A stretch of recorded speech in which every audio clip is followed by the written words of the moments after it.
tothom!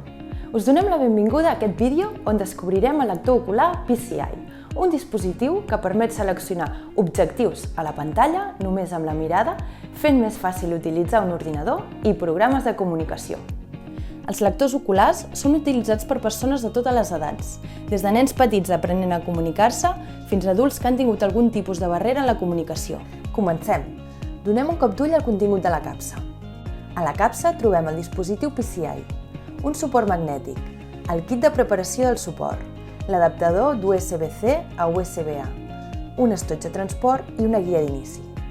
Ara que ja hem vist el contingut de la capsa, donem una ullada al programa que ve amb el PCI, el TD Control. Aquest programa ens permet accedir i controlar el sistema operatiu Windows d'una manera molt senzilla i intuïtiva, utilitzant un mètode de selecció de 2 passos que redueix els errors de clics no desitjats. Així podem crear documents, accedir a documents en format PDF, llegir llibres electrònics, realitzar activitats en línia, navegar per internet, utilitzar plafons de comunicació en programes de comunicació, connectar-nos amb els companys de manera remota i fins i tot controlar dispositius com ara llums o el televisor.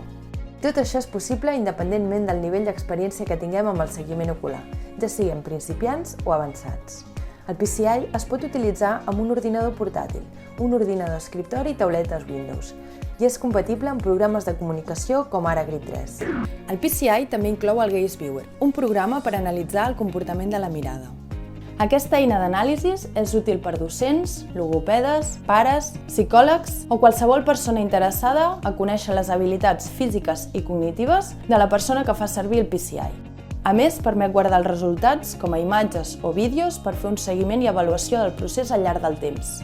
Com veieu, el PCI és un dispositiu ideal per facilitar a les persones amb barreres a la comunicació i motrius fer ús d'un ordinador o un dispositiu i comunicar-se només amb la mirada. Gràcies per acompanyar-nos i fins aviat!